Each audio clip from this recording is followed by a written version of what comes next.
चलिए आज चलते हैं वैदिक काल के 5वें भाग में।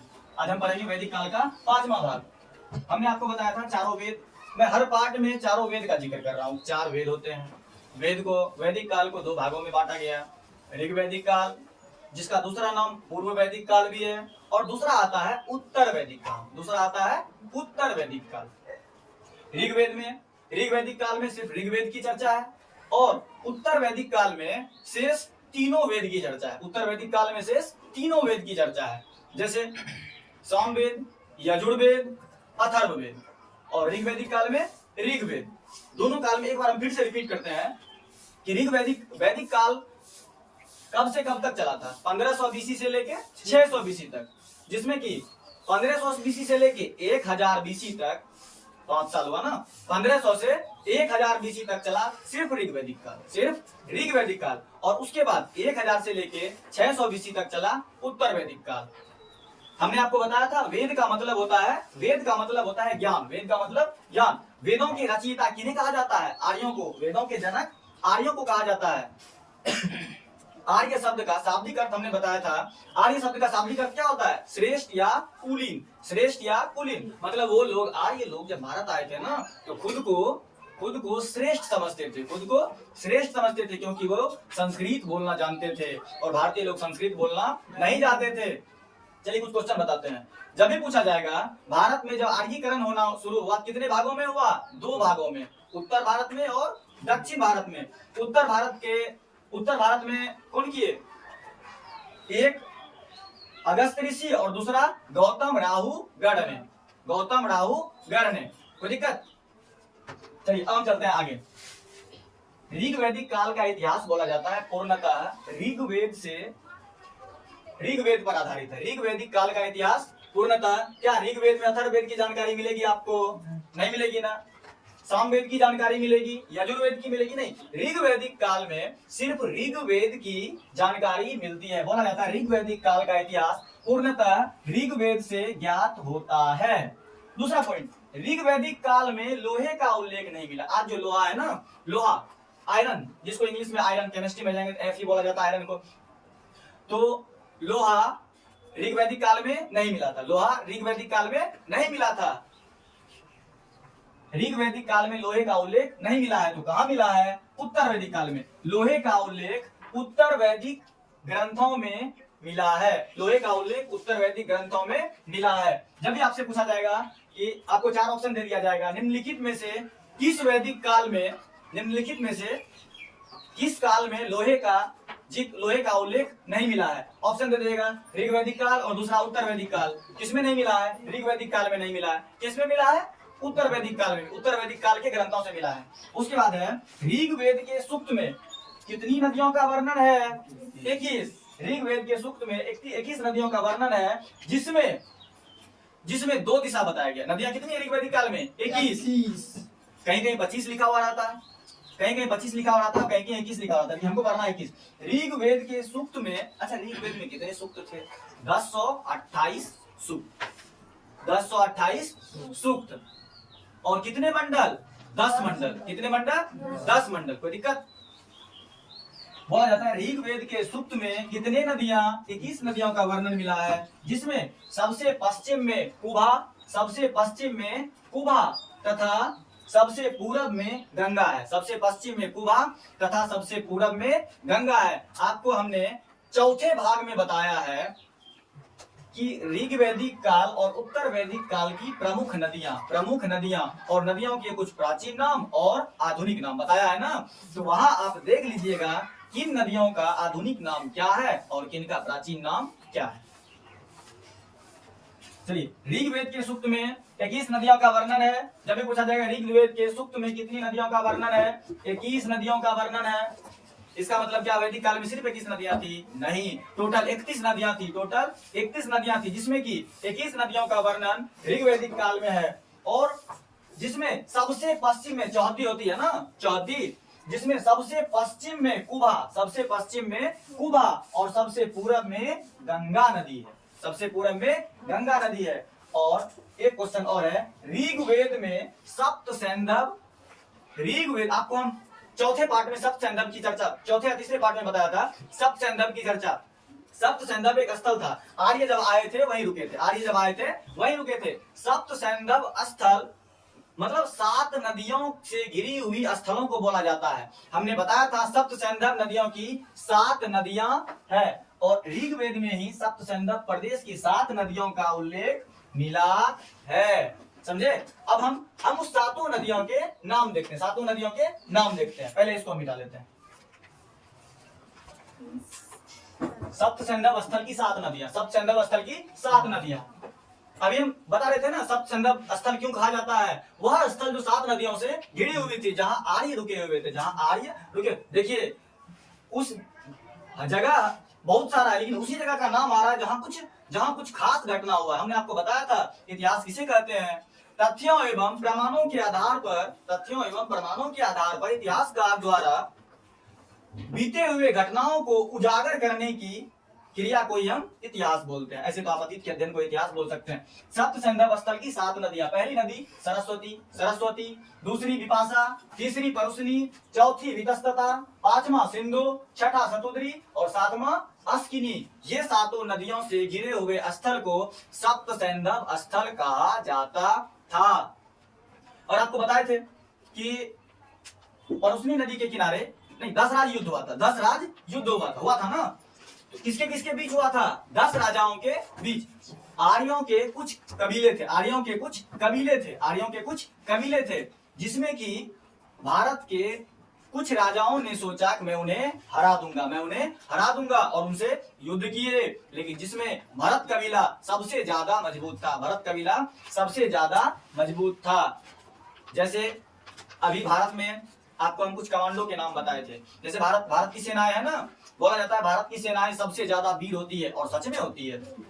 जैसे भारत में अलग अलग बटालियन है, अलग अलग, जैसे पैरा कमांडो हो गया, एनएसजी हो गया, एसपीजी हो गया ना, मार्कोस कमांडो हो गया। सबसे खतरनाक कमांडो बताए थे ना कि अगर जहाँ पे 100-200 मगरमच्छ भागता हुआ नजर आए तो समझ जाइए वहां एक मार्कोस आया होगा। सोचिए कितना खतरनाक होगा। मार्कोस का दूसरा नाम काल बोला जाता है, और उन्हें किसी को बताने की अनुमति नहीं है कि वो मार्कोस कमांडो है। सिर्फ मार्कोस कमांडो का नाम दुनिया ने सुना है, लेकिन चेहरा जिसने देखा उनको पता ही नहीं कि मार्कोस कमांडो है, क्योंकि उनका पूरा चेहरा पैक रहता है। वो जमीन पर जितनी तेजी में मार कर सकता है, समुद्र में भी उतनी तेजी में ही मार करेगा। हर जगह उसे बोला जाता है। अब सोचिए मगरमच्छ कितना खतरनाक होता है, और बोला जाता है मगरमच्छ भी उनसे डर के भागता है। जहां 1-2 नहीं 100-200 मगरमच्छ भागता हुआ नजर आए ना, समझिए वहां मार्कोस कमांडो का बसेरा हुआ है। दुनिया कांपती है उनके नाम से। इस 7 नदी का नाम समझ गए आप अच्छे तरीके से। उसके बाद बोला जाता है भरत कबीला ने क्या किया, सभी को हरा दिया, और जिस क्षेत्र पे हराया उस पूरे क्षेत्र का नाम क्या रख दिया? भारत। पूरे का नाम क्या रख दिया? भारत। उसी तरह बोला जाता है कालांतर आर्यों ने संपूर्ण उत्तर भारत में अपना विस्तार कर लिया। उसके बाद क्या घटना हुआ? आर्यों ने क्या किया? उत्तर भारत में भी संपूर्ण विस्तार कर लिया। उत्तर भारत में क्या किया? अपना विस्तार कर लिया, और उसने अपना नया नाम रख दिया आर्यावर्त। नया नाम क्या रख दिया? आर्यावर्त। अच्छी तरीके से आप लोग समझ गए, पहले भारत और दूसरा आर्यावर्त। अब आपको कुछ चीजें, जैसे देखिए अभी आपको हम बताएं लोहे का वर्ण ऋग्वैदिक काल में नहीं मिला था, उत्तर वैदिक काल में मिला ना, उत्तर वैदिक काल में मिला। उसके बाद आपको सप्त सैंधव नदियां बताई गई। हम धीरे धीरे एक एक क्वेश्चन क्लियर कर देंगे, दोबारा आपको वैदिक काल पढ़ने की आवश्यकता नहीं पड़ेगी। हम जो भी अध्याय आपको पढ़ाते जाएंगे, जो भी टॉपिक बताते जाएंगे, उसको दोबारा पढ़ने की आवश्यकता नहीं पड़ेगी। बस अपने माइंड को कॉन्सेंट्रेट करते रहिए और वीडियो देखते रहिए। हम अब आगे लेके चलते हैं ऋग्वैदिक काल में। ऋग्वेद में आप कुछ नाम सुने होंगे, अभी आपको हम बताएंगे। गोत्र शब्द कहां से आया? पत्नी को अर्धांगिनी भी कहा जाता है, वो कहां से आया? गोत्र का मतलब क्या होता है? पहले क्या होता था, अभी क्या है? गोत्र के बारे में बोला जाता है। गोत्र का मतलब पहले होता था गोधन। गोत्र का मतलब होता था गोधन। गोधन उस जगह को बोला जाता था जहां संपूर्ण समुदाय की गायों को बांधा जाता था, उसे गोधन कहा जाता था। लेकिन उसके बाद गोत्र का दूसरा नाम कुछ विद्वानों द्वारा, उन्हें विद्वान ही बोल सकते हैं ना। देखिए इतिहास हम पढ़ा सकते हैं, उसको हम बदल नहीं सकते। इतिहास सिर्फ पढ़ाने की चीज है, उसको बदला नहीं जा सकता है। तो गोत्र को बोला जाता था क्या? गोधन। ऋग वैदिक काल में गोत्र को गोधन बोला जाता था।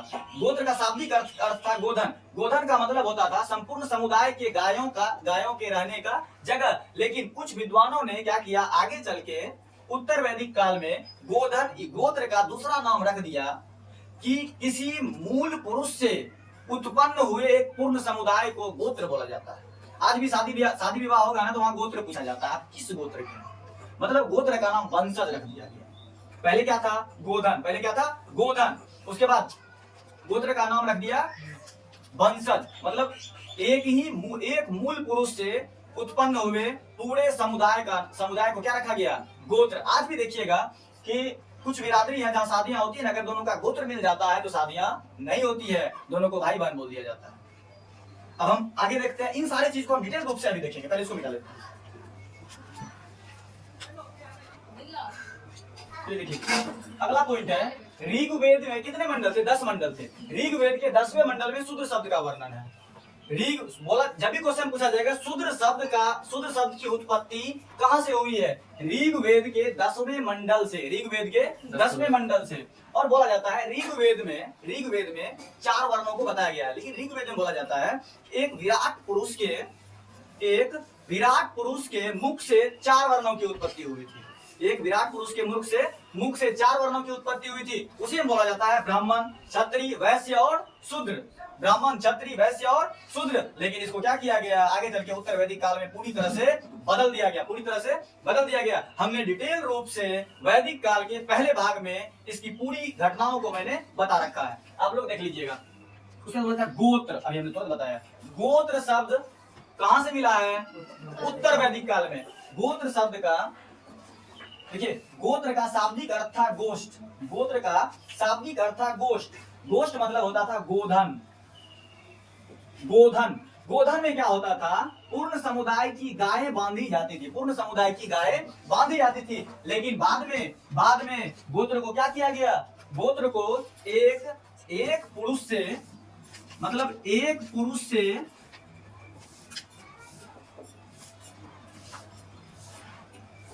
पुरुष से उत्पन्न हुए पूर्ण समुदाय का नाम रख दिया, पूर्ण समुदाय का नाम रख दिया गया। कोई दिक्कत नहीं, जब भी पूछा जाएगा गोत्र शब्द कहां से मिला है, उत्तर वैदिक काल से। इसका पहले अर्थ क्या था, गोष्ठ मतलब गोधन।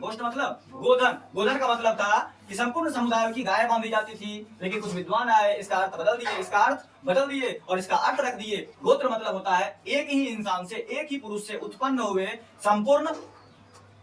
संपूर्ण समुदाय को। और जब भी पूछा जाएगा, एक होता है मातृसत्तात्मक, एक होता है पितृसत्तात्मक। पूछा जाएगा ऋग वैदिक काल कैसी सभ्यता थी, पितृसत्तात्मक। कैसी थी, पितृसत्तात्मक में, मातृसत्तात्मक में होता है कि आप जब पूछेंगे ना तो वहां अपने माता का नाम बताया जाता है। मातृसत्तात्मक में आपसे पूछा जाएगा आप किनके पुत्र हो, तो अभी आप पिता का नाम बताते हैं ना, लेकिन मातृसत्तात्मक में माता का नाम और पितृसत्तात्मक में पिता का नाम लिया जाता था। वह आपकी पहचान, सीधा समझ लीजिए ना, आप अपने घर में, दादाजी के घर में पिता के नाम से आपको जाना जाता है, हो गया पितृसत्तात्मक, हो गया ना। लेकिन जब आप ननिहाल में जाएंगे अपने नानी के यहाँ, वहां आपको माता के नाम से जाना जाएगा। ये उसका बेटा है, आपकी माता का नाम पहले लिया जाएगा, उसको मातृसत्तात्मक बोल दीजिए। आशा करते हैं आप अच्छी तरीके से समझ गए होंगे। और शतपथ ब्राह्मण ग्रंथ में हमने अभी तुरंत बताया था पत्नी होता है ना, पत्नी समझते हैं ना, एक दिन सबकी होगी। पत्नी का दूसरा नाम अर्धांगिनी। पत्नी को जैसे पति को परमेश्वर, स्वामी सब बोला जाता है। देखो प्यार से पति को एजी ओजी, महिला सब बहुत होशियार होती है, वो बेइज्जती ऐसे नहीं करेगी, वो साइलेंट, उसको साइलेंट किलर बोला जाता है।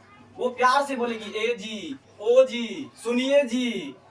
जी साइलेंट है, जी मतलब वो गधा बोल रही है। ए जी ए गधे, ओ जी ओ गधा, सुनिए जी मतलब सुनिए गधे, मतलब बहुत होशियार रहती है, समझ रहे हैं। इसीलिए बोला जाता है एम और डब्ल्यू। आप ध्यान दीजिएगा, एम को सीधा और डब्ल्यू को उल्टा लिखा जाता है। क्यों, एम मतलब होता है मैन, मतलब आदमी हमेशा सीधा सोचेगा, और डब्ल्यू मतलब होता है ओमेन मतलब होता है औरत, वो हमेशा उल्टे सोचेगी, समझ रहे। देखिए किसी की बीवी अगर वो गुस्से में चिल्ला रही है, बहुत चिल्ला रही है, उसमें 10 से भाग दे दीजिए, मतलब आपका उतने गलती है। अगर वो 10 गुना चिल्ला रही है तो आपका 1 गुना गलती है। और हाँ, किसी का पति अगर जितना चिल्ला रहा है उसको 10 से गुना कर दीजिए, मतलब आपका उतना गलती। मतलब समझ रहे हैं? मतलब बोला जाता है पत्नी, ये अगर कुछ चिल्ला रही है इसमें आप 10 से भाग दे दीजिए। ये 10 बार चिल्लाई मतलब आपका एक बार गलती होगा। लेकिन अगर आपका पति आपके ऊपर गुस्सा रहा है तो आप क्या कीजिए, 10 से गुना कीजिए, मतलब आप 10 गुना गलती किए तब वो एक बार चिल्लाया है। ये अंतर होता है, ये सभी लोग नहीं बताएंगे। चलिए हम देखते हैं उत्तर में। शतपथ ब्राह्मण में पत्नी को अर्धांगिनी बोला गया, पत्नी को अर्धांगिनी बोला गया। अब देखते हैं कुछ देवता। आकाश के देवता को क्या कहा जाता था और अंतरिक्ष के, आकाश के देवता का कुछ नाम है, जैसे वरुण, सूर्य, मित्र, पूषण, विष्णु, अश्विनी। आकाश के देवता जब भी पूछाएगा आकाश के, इनमें से आकाश के प्रमुख देवता वरुण, सूर्य, मित्र, पूषण, विष्णु और अश्विनी। और अंतरिक्ष के देवता इंद्र। इंद्र का नाम सुने हैं? इंद्र का दूसरा नाम पुरंदर बोला जाता था। इंद्र का दूसरा नाम पुरंदर, मतलब युद्ध में किला तोड़ने वाले देवता का नाम क्या था? इंद्र था। इंद्र, प्रजन्य, रूप, बात, ईटीसी, मतलब ये क्या इत्यादि, मतलब क्या अंतरिक्ष के ये कुल देवता है।